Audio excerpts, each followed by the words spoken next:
Hey everybody, my name is Tim. I'm going to do some videoing on my project I'm working on right now. It's a 1993 Bayliner Capri 1800.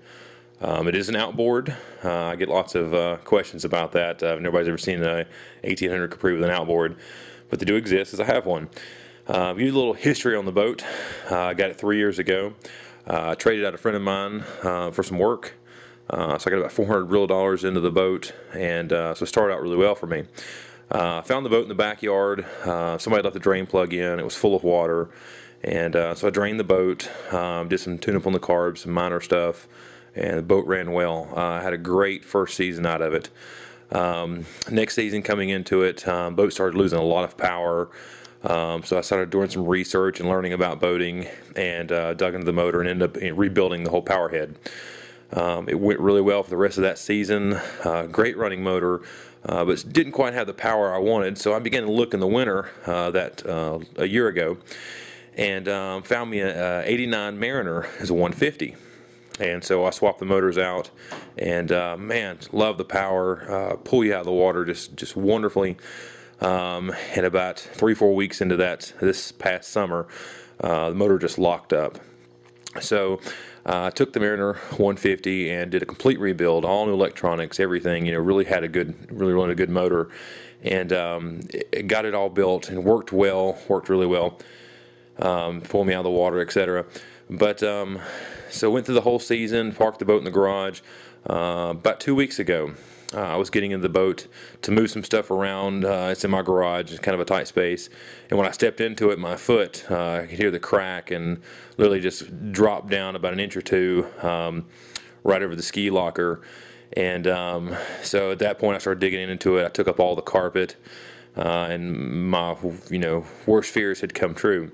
Interesting side note to this is that everybody that ever pulled my boat, like on a trailer, had always made the comment, Tim, that's a really heavy boat. I wouldn't have thought the size of that boat's that heavy. You can really tell it's back there.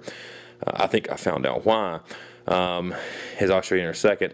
Obviously, everything in here is just completely rotten. The foam was just completely saturated with water. And so I've got the floor out, and show you guys this. You can see where I've taken the floor from right about where the steering wheel, the front part of it sits. From there back, I've got all the floor out, the actual plywood up, and what I'm working on, I got the gas tank out, and just doing a lot of research. Frisco Boater, hey, I'm a great fan. You do some awesome work, some good videography, and it really inspired me to take on and tackle this project myself.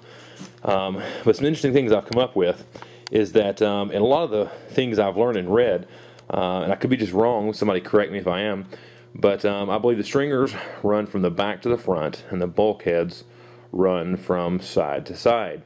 And a lot of the ones I've seen, the stringers had run from the back of the boat, from the transom, all the way up, majority if not all the way up to the front of the boat.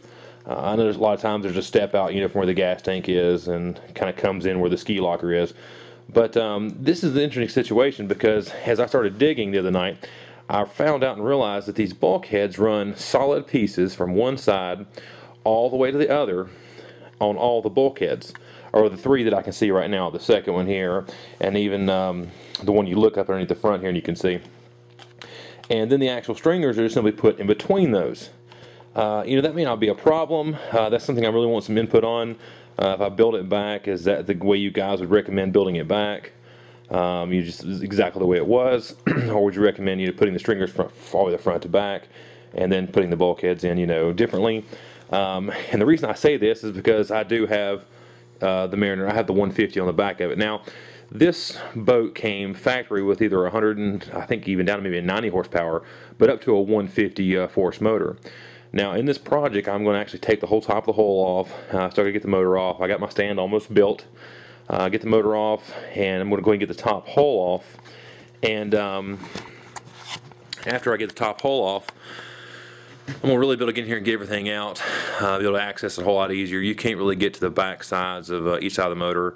And while I'm in here, I know I'm going to find the transoms got some spots, especially towards the bottom that are rotted. So in asking all this, what I'm saying is anybody have any better ideas rebuilding the transom. I really want it to be very sturdy. I want it to be very strong. Like I say, I've got a 150 on the back of it. I don't want any problems in the future.